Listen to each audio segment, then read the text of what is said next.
Birinchi xatoyimiz mana bu kutubxonani nomida birinchi mana bunday belgi bilan ochilmagan, ikkinchi esa mana bu bilan yopilmagan, uchinchisi esa nuqta virgul qo'yilmagan, to'rtinchisi mana bu yerda main kichkina harf bilan yozilishi kerak, beshinchisi enddan keyin nuqtali virgul qo'yilmagan, oltinchisi ham nuqtali virgul qo'yilmagan va yettinchisi ham nuqtali virgul qo'yilmagan. Mana shu xatolar.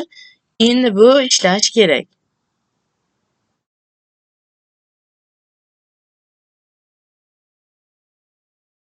Va mana bu yerda